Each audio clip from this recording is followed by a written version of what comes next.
नमस्कार, मैं हूँ रजनीश। राजनीति विज्ञान विषय में UGC net previous year paper हम सॉल्व कर रहे हैं। आज का पेपर है दिसंबर 2007 का। दिसंबर 2007 के पेपर में पूछे गए जो महत्वपूर्ण प्रश्न हैं उनके बारे में हम चर्चा करेंगे और साथ ही साथ उनसे संबंधित जो महत्वपूर्ण प्रश्न हैं, जो महत्वपूर्ण तथ्य हैं, उनके बारे में भी हम जानेंगे। यहाँ पर ये मेरे बारे में दिया हुआ है और नीचे टेलीग्राम चैनल का लिंक दिया हुआ है। इस टेलीग्राम चैनल पर जा कर के आप इस वीडियो की पीडीएफ प्राप्त कर सकते हैं। इसके साथ साथ जो अन्य हमारे वीडियो हुए हैं, जैसे कि पॉलिटिकल थियरी पर हमारी लेक्चर सीरीज है और इंडियन गवर्नमेंट एंड पॉलिटिक्स पर लेक्चर सीरीज है, कंपैरेटिव पॉलिटिक्स पर लेक्चर सीरीज है, तो उन्हें आप देख सकते हैं। तो आइए शुरू करते हैं आज का वीडियो। सबसे पहले आपके सामने है प्रश्न क्रमांक 1। नीचे दिए गए लेखकों में से दलाज के लेखक कौन है? दलाज एक पुस्तक का नाम है जिसके लेखक को यहाँ बताना है। ऑप्शन ए है एरिस्टोटल, बी है प्लेटो, सी है सेंट ऑगस्टीन और डी है डायसी। तो दलाज पुस्तक के लेखक हैं प्लेटो, ऑप्शन बी। क्वेश्चन नंबर 2, राज्य की सापेक्ष स्वायत्तता की संकल्पना किसके नाम के साथ जुड़ी हुई है? तो राज्य की सापेक्ष स्वायत्तता की संकल्पना इसके ऑप्शन हैं। Option A Lenin, B Stalin, C Gramsci और डी माओ। इसका सही उत्तर है ग्रामसी। राज्य के सापेक्ष स्वायत्तता की संकल्पना ग्रामसी यानी ऑप्शन सी के साथ जुड़ी हुई है। दूसरे प्रश्न का सही उत्तर होगा सी ग्रामसी। प्रश्न क्रमांक 3, नीचे दिए गए लेखकों में से किसने सुखवादी दर्शन में ईसाई मानवतावादी मूल्यों का परिचय करवाया? तो सुखवादी दर्शन, इसका ऑप्शन देख लेते हैं। ऑप्शन ए है बेंथम, बी है जेम्स मिल, ऑप्शन सी है जॉन स्टुअर्ट मिल और ऑप्शन डी है स्पेंसर।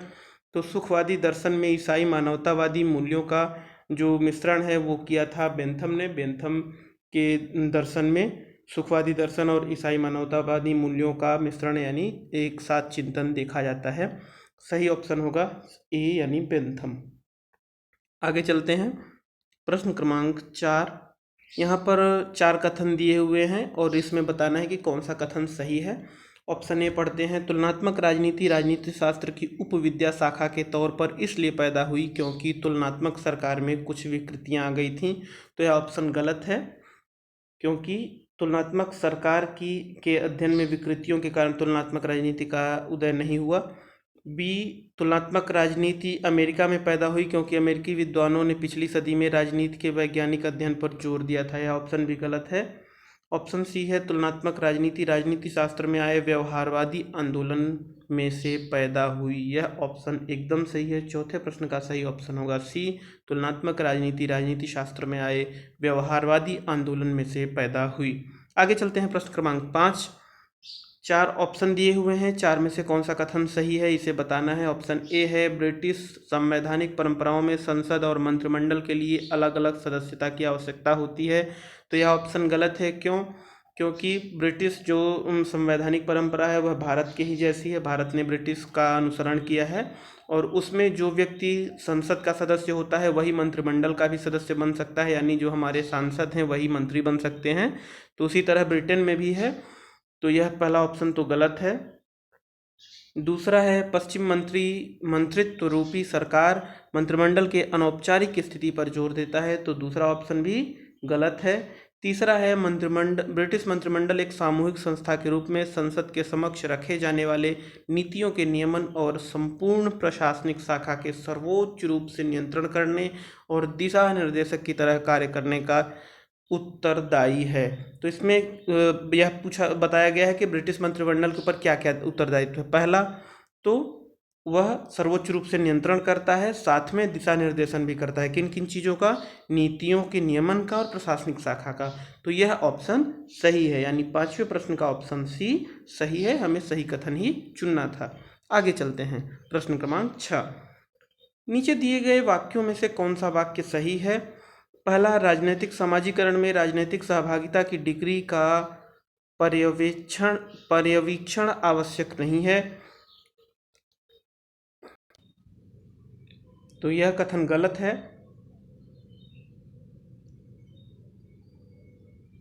ऑप्शन बी, गैर राजनीतिक अनुभव राजनीतिक सामाजिकरण में कोई योगदान नहीं देते। तो वास्तव में तो राजनीतिक सामाजिकरण में गैर राजनीतिक अनुभवों का योगदान होता है। यह कथन भी गलत है।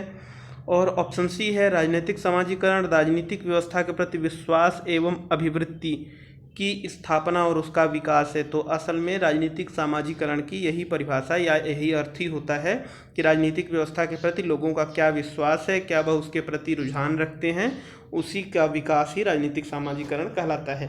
तो ऑप्शन सी इसका सही होगा, छठवें का सही ऑप्शन होगा, सही उत्तर होगा सी। आगे चलते हैं प्रश्न क्रमांक 7 की तरफ। प्रश्न क्रमांक 7 है आपके सामने, राजनीतिक दलों का पंजीयन के प्रावधानों के अनुसार होता है। 4 ऑप्शन है। ऑप्शन ए है संविधान की धारा 324 के अनुसार, ऑप्शन बी है चुनाव आयोग, ऑप्शन सी है सरकार के परामर्श के बाद चुनाव आयोग, और ऑप्शन डी है 1951 के जनप्रतिनिधि धारा के अनुसार।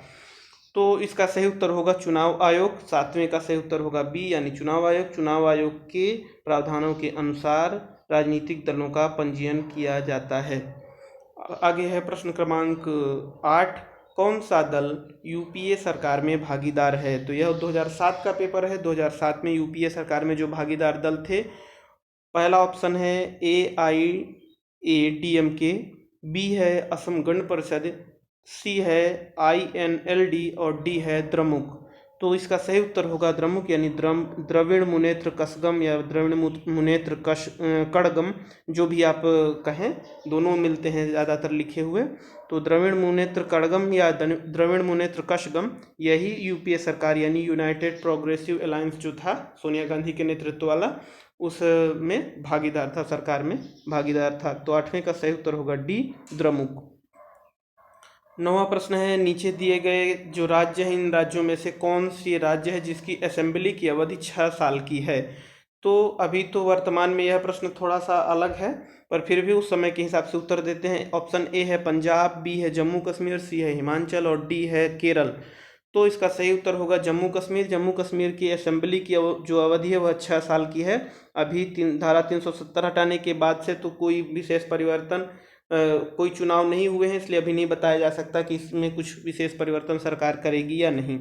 तो जब तक कोई नया परिवर्तन नहीं होता तब तक के लिए जम्मू कश्मीर की असेंबली की अवधि 6 वर्ष तक ही मानी जाएगी। तो 9वें का सही उत्तर होगा बी जम्मू कश्मीर। आगे चलते हैं प्रश्न क्रमांक 10, पद सोपान को मापन प्रक्रिया यानी स्केलर प्रोसेस किसने कहा। तो स्केलर प्रोसेस पद सोपान को कहा था। ऑप्शन ए है मूने तथा रेले, ऑप्शन बी है नीग्रो, ऑप्शन सी है हेनरी फ्योल और ऑप्शन डी है LD वाइट। तो इसका सही उत्तर होगा ऑप्शन ए मूनी तथा रेले। मूनी तथा रेले ने पद सोपान यानी हायरार्की जो है उसको स्केलर प्रोसेस कहा था, सीढ़ीदार प्रक्रिया या मापन, सीढ़ीदार प्रक्रिया नहीं, मापन प्रक्रिया कहा था। तो 10वें का सही उत्तर होगा ए मूनी तथा रेले। प्रश्न क्रमांक 11, नीचे दिए गए में से कौन सा सिद्धांत औपचारिक संगठन को केंद्र में रखता है या केंद्रक बनाता है। तो ऑप्शन ए है सिस्टम सिद्धांत, ऑप्शन बी है नौकरशाही सिद्धांत, ऑप्शन सी है क्लासिकी सिद्धांत और ऑप्शन डी है मानव संबंध सिद्धांत। यह प्रश्न प्रीवियस ईयर पेपर में दूसरी तरह से पूछा गया था। अगर आपने प्रीवियस ईयर पेपर का वीडियो नहीं देखा है तो उसे जरूर देख लें। इसका सही उत्तर होगा मानव संबंध सिद्धांत। मानव संबंध सिद्धांत अनौपचारिक संगठन को भी केंद्र में रखता है, उसके अध्ययन पर भी जोर देता है। 11वें का सही उत्तर होगा मानव संबंध सिद्धांत। प्रश्न क्रमांक 12, नीचे दिए गए विद्वानों में से कौन कहता है कि निजी प्रशासन लोक प्रशासन से अलग है। यह लोक प्रशासन के प्रश्न पत्र में महत्वपूर्ण प्रश्न है जो कि कई बार पूछा गया है, आगे भी पूछा जाएगा, तो इसे आप याद रखें। प्रश्न क्रमांक 12 के ऑप्शन पढ़ लेते हैं। ऑप्शन ए है पॉल H. एपलबी, बी है हेनरी फ्योल, ऑप्शन सी है उर्विक और ऑप्शन डी है मेरी पार्कर फॉलेट। तो इनमें से कौन है जो कि जिसने कि लोक प्रशासन को निजी प्रशासन से अलग मानता है। तो इसका सही उत्तर होगा ऑप्शन ए पॉल H. एपलबी। आगे चलते हैं प्रश्न क्रमांक 13, नीचे एक कथन दिया हुआ है और इस कथन को किसने कहा है वह प्रश्न पूछ रहा है कि दुनिया को लोक राज के लिए सुरक्षित करना जरूरी है। लोक राज यानी जनता का शासन, दुनिया को जनता के शासन के लिए सुरक्षित करना जरूरी है। हमारा अपना कोई स्वार्थ नहीं है, हम मानवता के अधिकारों के समर्थक हैं। तो यह कथन किसका है। Option A Mahatma Gandhi, option B Henry Kissinger, option C Morgenthau और ऑप्शन डी वुडरो विल्सन। तो इस कथन को आप देखेंगे तो समझ में आएगा कि यह वर्ड वार के बाद बनाया गया कथन है, मतलब कहा गया कथन है। और इसका सही उत्तर होगा वुडरो विल्सन। वुडरो विल्सन ने वर्ल्ड वार के बाद जो भी हिंसा और नरसंहार हुआ था, तो उसके बाद उन्होंने कहा कि एक ऐसी संस्था की आवश्यकता है जो कि शांति बनाए रखे पूरे विश्व में, तो जो कि राज करने के लिए नहीं बल्कि जनता के राज के लिए होगी। तो इस तरह से इस कथन का सही उत्तर होगा वुडरो विल्सन, यानी ऑप्शन डी। आगे चलते हैं, प्रश्न क्रमांक 14। शीत युद्ध समाप्त होने और सोवियत यूनियन के टूटने के बाद अब हम हैं, मतलब वर्तमान की दशा कौन सी दशा कहलाएगी? तो ऑप्शन ए है द्विध्रुवीय संसार, बी है बहुध्रुवीय संसार, ऑप्शन सी है एक ध्रुवीय संसार और ऑप्शन डी है अराजकता। तो इसका सही उत्तर होगा एक ध्रुवीय संसार। जब से सोवियत यूनियन टूट गया है, विखंडित हो गया है, तो एक ध्रुव यानी जो सोवियत यूनियन यूएसएसआर का ध्रुव था वह समाप्त हो गया, तो अब हम एक ध्रुवीय विश्व में रह रहे हैं और वह ध्रुव कौन सा है? यूएसए है। तो सही ऑप्शन होगा सी, 14 में का सी। आगे चलते हैं, प्रश्न क्रमांक 15। अंतर्राष्ट्रीय संबंधों का आधार मानव स्वभाव है और मानव स्वार्थी सत्ता का लोभी है, यह कथन किसका है? तो यह समझ में आ रहा होगा कि यह एक व्यवहारवादी या कि यथार्थवादी राजनीतिक का कथन होगा या चिंतक का कथन होगा। तो अंतर्राष्ट्रीय राजनीति में जो यथार्थवादी राजनीतिक कौन है, यही आपको ढूंढना है। ऑप्शन ए है वुडरो विल्सन, ऑप्शन बी है इवान और न्यूहाम, ऑप्शन सी हांस जे मार्गेनथाउ और ऑप्शन डी केनेथ वाल्टज। तो अंतर्राष्ट्रीय संबंधों का आधार मानव स्वभाव है और मानव स्वार्थी और सत्ता का लोभी है, यह कथन है हांस जे मार्गेनथाउ का। सही ऑप्शन होगा सही उत्तर होगा ऑप्शन सी, यानी हांस जे मार्गेनथाउ। आगे चलते हैं, प्रश्न क्रमांक 16। यहाँ पर दो कथन दिए हुए गए हैं, पहला कथन है और दूसरा कारण है। अब हमें उसके ऑप्शन चुनना है कि इन कथन और कारण के बीच क्या संबंध है। तो सबसे पहले प्रश्न क्रमांक 16 को पढ़ते हैं। अरविंदो के अनुसार इतिहास का निर्धारण आध्यात्मिकता करती है, तो क्या यह कथन सही है? तो हाँ, यह कथन सही है। आगे, इतिहास में इसका कारण बताया गया है, इतिहास में संस्कृति और सभ्यता कार्य करती है और परस्पर अंतर विनिमय करती है, तो यह कथन भी सही है, लेकिन यह इसका सही कारण नहीं है। और जब कोई कथन सही हो और उसका कारण सही न हो, तब के समय ऑप्शन बी होगा, यानी इसका उत्तर होगा ऑप्शन बी। ठीक, आगे चलते हैं। यहाँ पर हम ए बी सी डी कैसे चुन रहे हैं इसके बारे में ऊपर दिया हुआ है, आप इसे पढ़ लीजिए। बी का मतलब है ए और आर दोनों सही हैं, किंतु आर ए की सही व्याख्या नहीं करता। आगे है प्रश्न क्रमांक 17। कौटिल्य के अनुसार सेना 4 खंडों में अलग अलग अधिकारियों के अधीन होना चाहिए, हाथी, घोड़े, रथ और पैदल। सेना के 4 भाग होने चाहिए, ऐसा कौटिल्य ने कहा है, तो यह कथन सही है। इसका कारण बताया गया है कि इससे अधिकारी शत्रु के चालों का शिकार नहीं होंगे, मतलब जो इन चारों भाग, सेना के चारों भाग जो हैं वो अलग अलग खंड में विभाजित रहेंगे, तो उसके जो अधिकारी हैं, जो उसके निर्देशक हैं, वह सेना जो शत्रु सेना है उसके चालों के शिकार नहीं होंगे, उसकी चालों में नहीं फंसेंगे। तो यह इसका कारण है, सही कारण है। तो यानी ऑप्शन यहाँ पर यह कारण भी सही है और कथन भी सही है और इसका सही कारण भी है, इसलिए ऑप्शन ए सही होगा। आगे चलते हैं, प्रश्न क्रमांक 18। आज कोई भी ऐसा समाज नहीं जो एकल व समरूपी राजनीतिक संस्कृति का दावा करे, तो यह कथन सही है। एकल और समरूपी संस्कृति का दावा करने वाला कोई समाज नहीं है, क्योंकि सभी समाज बहुसांस्कृतिक और वर्गीय या बहुसांस्कृतिक समाज हो गए हैं ज़्यादातर। इसका कारण है सांस्कृतिक परिवर्तन की अधिरचना एक देश की दूसरे देश से भिन्न होती है, तो यह कथन भी सही है, यानी ऑप्शन ए सही होगा। आगे चलते हैं, प्रश्न क्रमांक 19। राज्य और राज्य प्रणालियां आधुनिक राजनीतिक जीवन की आधारभूत और स्थायी अभिलक्षण है, यह कथन सही है। इसका कारण है राज्य प्रणाली और आधुनिकता ऐतिहासिक रूप से घनिष्ठता पूर्वक संबद्ध नहीं है।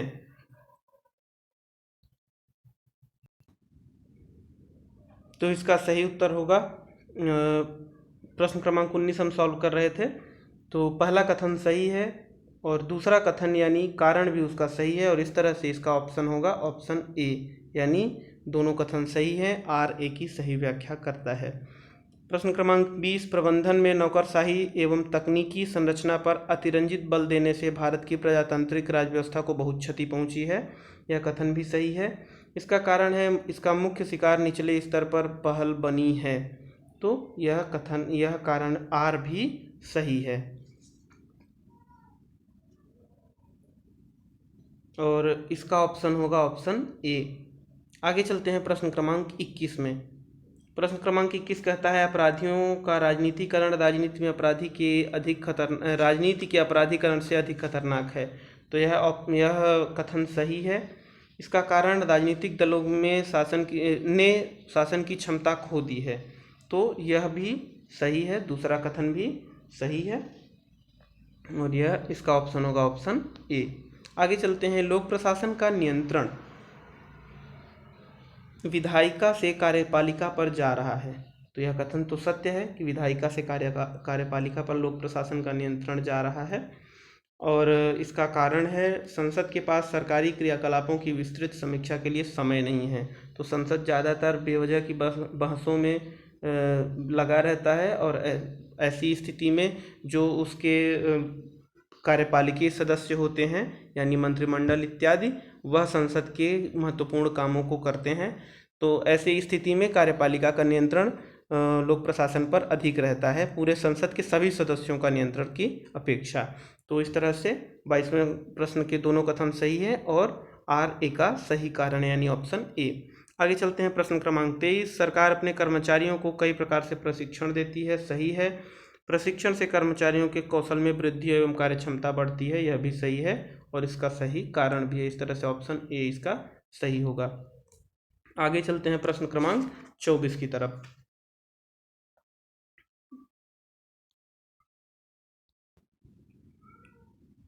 प्रश्न क्रमांक 24 है, कथन है अविकसित देश समकालीन विश्व की भारी असमानताओं से ग्रस्त हैं और उसका कारण बताया गया है कि अंतर्राष्ट्रीय प्रणाली को सुरक्षा, आज़ादी और प्रगति के मुद्दों पर जोर देना चाहिए। तो यह दोनों कथन तो सही हैं लेकिन इसका कारण सही नहीं है। कथन दोनों सही हैं लेकिन आर ए का कारण नहीं है यानी ऑप्शन बी सही होगा, ऑप्शन बी। ठीक, आगे चलते हैं प्रश्न क्रमांक 25, अंतर्राष्ट्रीय राजनीति में प्रमुख मुद्दा है वैश्विक राजनीतिक व्यवस्था के वैश्वीकरण से उत्पन्न समस्याओं का समाधान करने की अक्षमता और इसका कारण है वेस्टफेलिया व्यवस्था दीर्घकालिक धारिता की संतुष्टि करने में असफल हुई है। तो इस तरह से कथन ए गलत है और आर सही है क्योंकि अंतर्राष्ट्रीय राजनीति का मुख्य मुद्दा यह नहीं है। और वेस्टफेलिया जो व्यवस्था है यानी कि वेस्टफेलिया की संधि के बाद जो राष्ट्र राज्य उदय हुए हैं यानी राष्ट्र राज्य की व्यवस्था, इसे संतुष्ट करने में असफल रही है यानी कारण आर सही है। इस तरह से इसमें ऑप्शन डी सही होगा। ठीक, ऑप्शन डी। तो इस तरह से प्रश्न क्रमांक 25 तक कथन और कारण वाले प्रश्न थे ज़्यादातर। अब परीक्षाओं में कथन और कारण वाले प्रश्न कुछ कम ही पूछे जाते हैं, इतने ज़्यादा मात्रा में नहीं पूछे जाते। फिर भी जब कथन और कारण वाले प्रश्न आएंगे तो यह आपके लिए महत्वपूर्ण होगा। आगे चलते हैं, प्रश्न पूछा गया है निम्नलिखित यहाँ पर 4 पुस्तकें दी हुई हैं और यह बताना है कि कौन सी पुस्तक का प्रकाशन कब का है यानी प्रकाशन वर्ष के हिसाब से उन्हें सुमेलित करना है। तो सबसे पहले है लेवियाथन। लेवियाथन जो है वह पुस्तक है हॉब्स की लेवियाथन और इसका प्रकाशन हुआ था 1651 में। लेवियाथन का प्रकाशन हुआ था 1651 में। उसके बाद मॉडर्न पॉलिटिकल एनालिसिस है। Modern political analysis Robert A Dahl की पुस्तक है और इसका प्रकाशन हुआ था 1963 में। इसके बाद है तीसरी पुस्तक a theory of justice. Theory of justice पुस्तक है जॉन रॉल्स की 1971 में। थियरी ऑफ जस्टिस 1971 में जॉन रॉल्स की पुस्तक प्रकाशित हुई थी। तो इसके बाद है the calculus of consent. Calculus of consent Buchanan की पुस्तक है और इसका प्रकाशन वर्ष है 1962। तो इस तरह से आप इसे सुमेलित कर सकते हैं कि कौन सी पुस्तक का प्रकाशन के हिसाब से क्रम क्या होगा। तो सही ऑप्शन होगा इसका ऑप्शन डी यानी 1, 4, 2 और 3। तो इस तरह से प्रश्न क्रमांक 26 को हमने हल कर लिया है। आगे चलते हैं प्रश्न क्रमांक 27 में। निम्नलिखित सिद्धांतों और संकल्पनाओं की उत्पत्ति का सही कालक्रम क्या होगा, यह बताना है। सबसे पहले दिया हुआ है जनरल विल। जनरल विल किसका है? रूसो का है, तो यह 1 नंबर पे आएगा। जनरल विल रूसो का है, 1 नंबर पे आएगा। उसके बाद आता है सत्याग्रह और ग्राम स्वराज, तो गांधी जी का है ये। सत्याग्रह दूसरे नंबर पर आएगा और ग्राम स्वराज तीसरे नंबर पर आएगा। उसके बाद चौथे नंबर पर आएगा अथॉरिटी एज फेडरल। तो इस तरह से प्रश्न क्रमांक 27 को हमने क्रम से निर्धारित कर लिया है और इसका सही उत्तर होगा 1 3 4 और 2, 1 3 4 और 2, यानी ऑप्शन ए सही होगा। आगे चलते हैं प्रश्न क्रमांक 28 की तरफ। प्रश्न क्रमांक 28 पूछता है कि निम्नलिखित उपागमों का सही कालक्रम क्या है। तो सबसे पहले कौन सा उपागम आया? वह आया दार्शनिक उपागम। इसके बाद कौन सा उपागम आया? मार्क्सवादी उपागम। उसके बाद व्यवहारवादी उपागम तीसरे नंबर पर, और चौथे नंबर पर आया व्यवस्था उपागम। ठीक, आगे चलते हैं प्रश्न क्रमांक 29 की तरफ। प्रश्न क्रमांक 29 है, उसमें पूछा गया है कि यहाँ पर 4 पुस्तकें दी हुई हैं और उनके प्रकाशन वर्ष के हिसाब से उन्हें व्यवस्थित करना है कि कौन सी पुस्तक का प्रकाशन कब हुआ। पहला ऑप्शन है पॉलिटिकल मैन। ये जो पॉलिटिकल मैन पुस्तक है, इसके लेखक हैं लिपसेट, सिमोन लिपसेट, और ये 1960 में आई थी। 1960 में आई हुई पुस्तक है। दूसरा है the power elite. Power elite पुस्तक के लेखक हैं सी राइट मिल्स, और ये 1956 में आई थी। सी राइट मिल्स की पुस्तक है, 1956 में आई थी। उसके बाद है तीसरी पुस्तक theory and practice of modern governments. Theory and practice of modern government फाइनर की बुक है, और फाइनर की पुस्तक आई थी 1932 में। तो 1932 इसका प्रकाशन वर्ष है। और comparative politics a developmental approach, यह पुस्तक है आमंड एंड पावेल की, और यह 1966 में यानी 66 में आई थी। तो इस तरह से पुस्तकों के प्रकाशन वर्ष को हम व्यवस्थित कर लेते हैं। ऑप्शन सबसे पहले 1932 यानी 3, और सबसे लास्ट में है 1966 यानी 4। तो इस तरह से ऑप्शन सी इसका सही होगा। 29वें प्रश्न का सही उत्तर है सी। इनमें से अगर आपको 1 और 2 भी किताबों के प्रकाशन वर्ष या थोड़ा बहुत जानकारी हो कि कौन सी आगे कौन सी बाद में प्रकाशित हुई है, तो आप उसे सही कर सकते हैं। आगे चलते हैं प्रश्न क्रमांक 30। यहाँ पर 4 घटनाएं दी हुई हैं जो भारतीय राजनीति की घटनाएं हैं, और यह बताना है कि इन घटनाओं का सही कालक्रम क्या रहा है। तो एक एक करके इनको हम देखते हैं कि कौन सी घटना पहले घटित हुई है या किस वर्ष घटित हुई है। सबसे पहले है इलाहाबाद हाई कोर्ट के फैसले के अनुसार इंदिरा गांधी की संसदीय सीट को समाप्त होना। तो हुआ यह था कि इंदिरा गांधी ने अपने राजनीतिक चुनाव प्रचार के दौरान एक सरकारी अधिकारी की मदद ली थी, और यह बात हाई कोर्ट में साबित हो गई थी। और जनप्रतिनिधित्व अधिनियम के अनुसार उन्हें सरकारी अधिकारी की चुनाव में, निजी चुनाव में मदद लेने में उनकी सदस्यता समाप्त हो गई थी। और यह फैसला आया था उस समय 1975 में, यानी यह इमरजेंसी के जस्ट पहले का ही फैसला है, 1975 का। उसके बाद दूसरा है आज़ादी के बाद कांग्रेस में विभाजन। तो आज़ादी के बाद कांग्रेस में विभाजन 1969 में हुआ था, जब के कामराज जो कि कांग्रेस अध्यक्ष थे, और उस समय इंदिरा गांधी और के कामराज का जो गुट था उनके बीच आपसी मतभेद हुए थे, और इस कारण से उस समय कांग्रेस में विभाजन हो गया था, जिसमें के कामराज की जो पार्टी थी वो कांग्रेस ओ कहलाई, और जो इंदिरा गांधी की पार्टी थी वह कांग्रेस आर कहलाई। कांग्रेस ओ का वही चुनाव चिन्ह पुराना वाला था, 2 बैलों की जोड़ी, और कांग्रेस ओ यानी कांग्रेस ओ का वही चुनाव चिन्ह था, 2 बैलों की जोड़ी, जिसमें कामराज प्रमुख थे।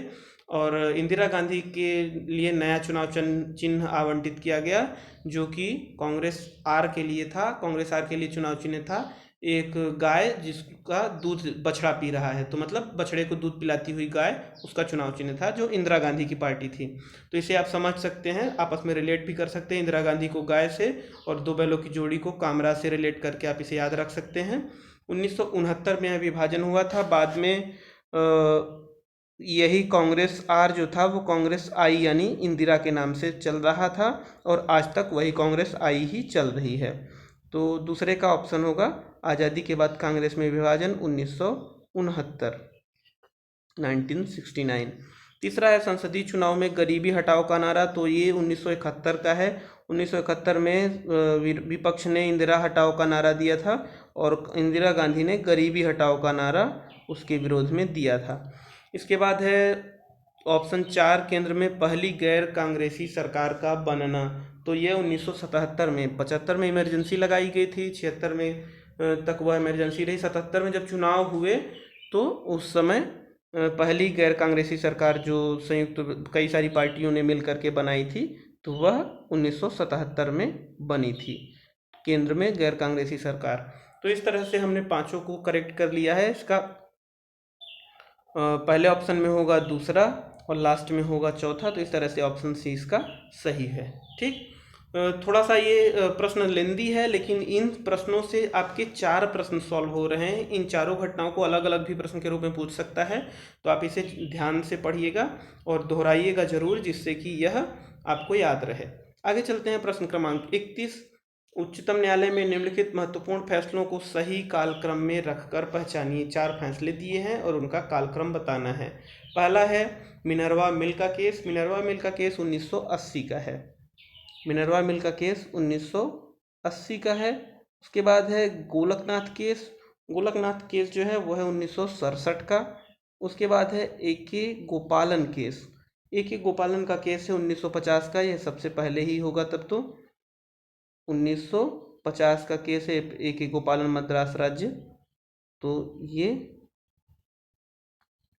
1950 का केस है। उसके बाद है संविधान की 9वीं अनुसूची। तो 9वीं अनुसूची जोड़ी गई थी 1950-51 में, 51 में, तो इस तरह से 1951 इसको मान के चलते हैं।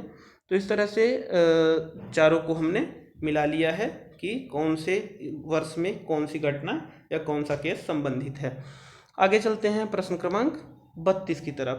प्रश्न क्रमांक 32 में 4 घटनाएं दी हुई हैं जो कि नव लोक प्रशासन यानी न्यू पब्लिक एडमिनिस्ट्रेशन के उद्भव से संबंधित हैं। तो इन चारों घटनाओं के बारे में जानते हैं। सबसे पहले है हनी प्रतिवेदन यानी हनी रिपोर्ट। हनी रिपोर्ट का टाइमिंग क्या है? हनी रिपोर्ट का टाइम है 1967 में। ठीक, उसके बाद है फिलाडेल्फिया कॉन्फ्रेंस। फिलाडेल्फिया कॉन्फ्रेंस भी 1967 में ही हुई थी। उसके बाद है एक बुक जिसका नाम है public toward the new public administration. तो ये publication of toward the new public administration एक किताब है जिसका कि प्रकाशन हुआ था 1971 में, 1971। इसके बाद है मिन्नो ब्रुक कॉन्फ्रेंस। तो मिन्नो ब्रुक कॉन्फ्रेंस हुआ था 1968 में। 1968 की इस कॉन्फ्रेंस पर एक किताब भी आई थी जिसका नाम था मिन्नो बुक पर्सपेक्टिव्स। तो ऐसे करके 1968 में यह कॉन्फ्रेंस हुआ था। तो इस तरह से हमने चारों का समय बता दिया है। Honey report 1967, Philadelphia conference 1967, publication of toward the new public administration, इस बुक का प्रकाशन हुआ था 1971, और मिन्नो बुक कॉन्फ्रेंस हुआ था 1968 में, यानी ऑप्शन ए इसका सही होना चाहिए, ऑप्शन ए। आगे चलते हैं प्रश्न क्रमांक 32 के बाद प्रश्न क्रमांक 33 की तरफ। 33 क्या कहता है? निम्नलिखित उपागमों का सही क्रम क्या है? तो यहाँ पर 4 उपागम दिए गए हैं, यानी इनमें कौन पहले आया? तो मैक्स वेबर का नौकरशाही सिद्धांत सबसे पहले आया। इसके बाद आता है ह्यूमन रिलेशन सिद्धांत एल्टन मेयो का। इसके बाद आता है न्यू पब्लिक मैनेजमेंट, इसके बाद आता है डिसीजन मेकिंग सिद्धांत, ये हर्बर्ट साइमन का। और इसके बाद यानी जो वर्तमान में चल रहा है वह है न्यू पब्लिक मैनेजमेंट। तो इस तरह से चारों उपागमों में कौन पहले आया इसका क्रम हमने निर्धारित कर लिया है 33वां का। इसका सही उत्तर होगा ऑप्शन ए, सबसे पहले दूसरा और सबसे लास्ट में तीसरा, यानी ऑप्शन ए। आगे चलते हैं प्रश्न क्रमांक 34। 4 घटनाएं हैं, इन चारों घटनाओं का टाइमिंग क्या है यह बताना है और उस हिसाब से उसे व्यवस्थित करना है। तो सबसे पहले सोवियत यूनियन का टूटना 1991 में हुआ था। 1991 में सोवियत यूनियन भंग हुआ था।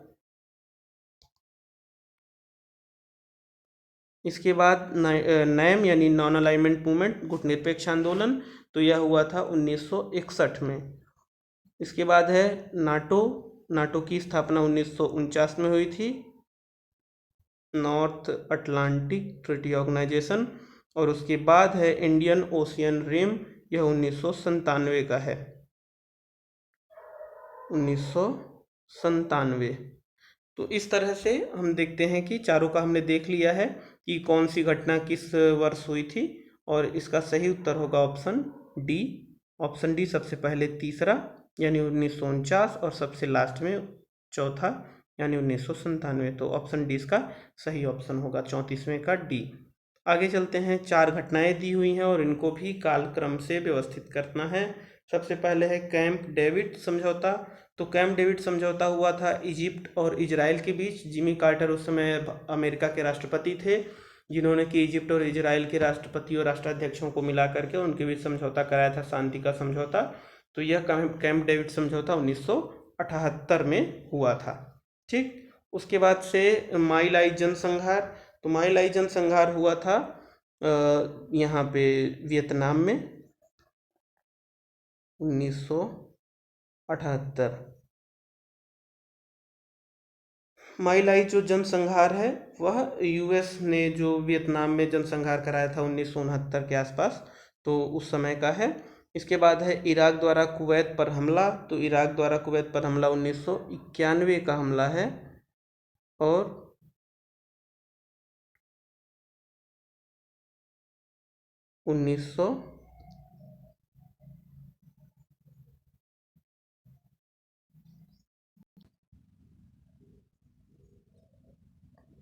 ये 1991 सेंट पीटर्सबर्ग में G8 का शिखर सम्मेलन, तो यह हुआ था 1985 में। बाकी सबको भी हम फिर से लिख देते हैं। कैंप डेविड का समझौता 1978, और माई लाई जनसंहार जो है वो है 1968। तो इस तरह से हमें पता चल जाता है कि कौन सी घटना किस वर्ष हुई है। तो 35वें का सही उत्तर होगा ऑप्शन सी। आगे चलते हैं, प्रश्न क्रमांक 36। प्रश्न क्रमांक 36 में दो सूचियां दी हुई हैं और उनको आपस में मिलाना है। प्लेटो का संबंध किससे है? तो प्लेटो का संबंध है फिलोसफर किंग से। इसके बाद मैकियावेली का संबंध है प्राइवेट एंड पब्लिक मोरालिटी से। हीगल का संबंध किससे है? हीगल का संबंध है टाइम स्पिरिट से। अरबिंदो का संबंध सावित्री से, इनकी पुस्तक का भी नाम था सावित्री। तो इस तरह से 36वें प्रश्न का हमने सही जोड़ी का मिलान कर लिया है। आगे चलते हैं, प्रश्न क्रमांक 37। नीचे दो जोड़ियां दी हुई हैं और किसका किससे संबंध है यह बताना है। सबसे पहले द गेट कीपर्स है। गेट कीपर्स जो है वह है इसका संबंध है व्यवस्था सिद्धांत से, यानी सिस्टम थियरी से, और सिस्टम थियरी डेविड ईस्टन की थी। तो डेविड ईस्टन की सिस्टम थियरी से गेट कीपर्स का संबंध है, तो इसको यहाँ मिला देते हैं डेविड ईस्टन से। संतुष्ट सुअर से असंतुष्ट सुकरात अच्छा है, यह कथन है J.S. मिल का।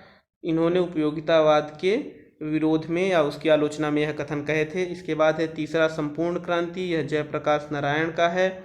और इसके बाद चौथा है एनकोडिंग और डिकोडिंग, यह डायस का है, जो कि संचार सिद्धांत से संबंधित है। तो 37वें का सही जोड़ी मिलान हमने कर लिया है। आगे चलते हैं, यहाँ पर प्रश्न पूछ रहा है कि निम्नलिखित में से किसका मिलान ठीक नहीं है। पैरेटो का अभिजन की संचलनशीलता, यानी अभिजन की का परिसंचरण, जो भी इसे कहिए, तो पैरेटो का यह कथन सही है। पैरेटो का संबंध अभिजन की संचरणशीलता से है। राजनीतिक समाजीकरण राजनीतिक संस्कृति में आगमन की प्रक्रिया को कहते हैं, दूसरा भी सही है, दूसरा मिलान भी ठीक है। तीसरा है लूसियन पाई संरचनात्मक विभेदीकरण, तीसरा भी सही है। चौथा है आर्गन्स की राजनीतिक क्षय, तो चौथा ऑप्शन गलत है। राजनीतिक क्षय का संबंध हटिंगटन से है, राजनीतिक क्षय का संबंध हटिंगटन से है, ऑर्गेन्स्की से नहीं है, हटिंगटन। ओके, आगे है प्रश्न क्रमांक 39। इसमें भी सही जो गलत जोड़ा है उसे छांटना है, कौन से जोड़े का मिलान सही नहीं है। तो सबसे पहला है रॉबर्ट मिशेल का स्वल्प तंत्र का लौह नियम, यानी अल्पतंत्र का लौह नियम, यह रॉबर्ट मिशेल का सिद्धांत है, सही है। ऑप्शन बी हटिंगटन आधुनिकीकरण एक बहुमुखी प्रक्रिया है, तो यह कथन भी सही है। ऑप्शन सी कार्ल ड्वेस रिसेप्टर, यह भी वही कार्ल डाइस का डायस कहिए उनसे संबंधित है और यह संचार सिद्धांत जो है उससे संबंधित है। तो ऑप्शन सी भी सही है। ऑप्शन डी है आलमंड का अभिजन सिद्धांत और प्रजातंत्र। तो आलमंड का जो संबंध है वो संरचनात्मक प्रकार्यात्मक उपागम से है, अभिजन सिद्धांत और प्रजातंत्र से इनका संबंध नहीं है, यानी ऑप्शन डी गलत है। आगे चलते हैं प्रश्न क्रमांक 40। प्रश्न क्रमांक 40 आपके सामने है। यहाँ पर दो जोड़ियाँ दी हुई हैं, दो सूचियाँ दी हुई हैं जिन्हें जोड़ी मिलाना है। पहला है सांप्रदायिक अवार्ड। तो सांप्रदायिक अवार्ड आया 1932 में, ठीक, 1932 सांप्रदायिक अवार्ड। जेपी का बिहार आंदोलन, जेपी का बिहार आंदोलन हुआ 1974 में, ये इमरजेंसी के जस्ट पहले का है। इमरजेंसी 76 में लागू हुई और जेपी का बिहार आंदोलन 1974 में हुआ। ज्ञानी जैल सिंह को राष्ट्रपति बनाना, ज्ञानी जैल को राष्ट्रपति बनाया गया था 1982 में, तो इसका 82 से मिला देते हैं। और वाजपेयी की पहली सरकार वाजपेयी जी की कब बनी थी? 1996 में, वही 13 दिन 13 महीने और 5 साल, 3 बार उन्होंने प्रधानमंत्री का अपना कार्यकाल पूरा किया था। तो यह पहली सरकार है, 1996 में उनकी बनी थी। तो यह इस तरह से हमने जोड़ी मिला ली है। आगे चलते हैं प्रश्न क्रमांक 41। प्रश्न क्रमांक 41 में दो सूचियाँ दी हुई हैं, एक तरफ लेखक का नाम है, दूसरी तरफ किताबों का नाम। तो इसे मिला लेते हैं। पहले हैं रजनी कोठारी। रजनी कोठारी की बुक का नाम है state against democracy in search of human governance. तो इसे मिला देते हैं रजनी कोठारी से। इसके बाद है लॉयड रूडोल्फ और सूजन रूडोल्फ का। तो लॉयड रूडोल्फ और सूजन रूडोल्फ की पुस्तक बहुत ही महत्वपूर्ण पुस्तक है, in pursuit of Lakshmi, the political economy of the Indian state. इनसे संबंधित एक और प्रश्न पूछा जाता है। तो वह प्रश्न क्या है कि बुलक कार्ट इकोनॉमी भारत को किसने कहा है? बैलगाड़ी इकोनॉमी या बैल से संबंधित इकोनॉमी भारत को किसने कहा है? तो लॉयड और सुजैन रुडोल्फ ने ही कहा है। तो बी का ऑप्शन होगा एक, यानी इन परस्यूट ऑफ लक्ष्मी, लॉयड और सुजैन रुडोल्फ की पुस्तक है। इसके बाद है जवाहरलाल नेहरू, इनकी पुस्तक द डिस्कवरी ऑफ इंडिया, आपको पता ही होगा। Mahatma Gandhi an autobiography, the story of my experiment with truth, यह महात्मा गांधी की पुस्तक है। तो इस तरह से चारों ऑप्शन हमने मिला लिए हैं, चारों। प्रश्न क्रमांक 42, यहाँ पर यह लोक प्रशासन का प्रश्न है, पूछ रहा है सूची 1 को सूची 2 से मिलाना है। नियंत्रण का विस्तार यानी स्पैम ऑफ कंट्रोल किससे संबंधित है? तो नियंत्रण का विस्तार, नियंत्रण विस्तृति, जो भी उसे कहिए, इसका संबंध वीए ग्रैकुनास से है। ग्रैकुनास के बारे में हमने प्रीवियस ईयर के पेपर में एक बार पढ़ा है। ज़्यादातर पब्लिक एड के क्वेश्चन तो आपको प्रीवियस ईयर के क्वेश्चन में ही मिल जाएंगे। तो वह आपके 10 से 12 प्रश्न जो पब्लिक एड से पूछे जाते हैं वह आपको तो सीधे सीधे मिल जाते हैं। बाकी प्रश्नों को घुमा फिरा करके पूछा जाता है। आपके 30 से 40 प्रश्न ऐसे आते हैं जो कि प्रीवियस ईयर पेपर अगर आपने सॉल्व कर लिए हैं तो आपसे हो जाएगा। आगे है पद सोपान। पद सोपान का संबंध जेडी मुनि से है। आपने पहले इसी पेपर के शुरुआत में ही इस प्रश्न को सॉल्व किया होगा। तो पद सोपान का संबंध जेडी मुनि से है। अनुवांशिक सत्ता का संबंध मैक्स वेबर से है। और संगठन के 14 सिद्धांत हेनरी फ्योल से। 4 के चारों ऑप्शन प्रीवियस ईयर पेपर में हम इसके पहले ही 2006 और 7 के पेपर में ही सॉल्व कर चुके हैं। तो आप उन्हें भी जरूर देख लें, इससे आपको बार बार देखने से, प्रश्न देखने से आपका रिवीजन हो जाएगा और जल्दी से याद हो जाएगा। आगे चलते हैं प्रश्न क्रमांक 43। अधिकारी तंत्र यानी नौकरशाही का संबंध किससे है? तो नौकरशाही का संबंध है कानूनी एवं तार्किक अधिकरण से। व्यवहारवाद का संबंध है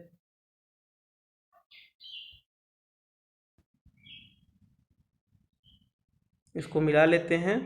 अधिकारी तंत्र नौकरशाही कानूनी एवं तार्किक अधिकरण से इसका संबंध है।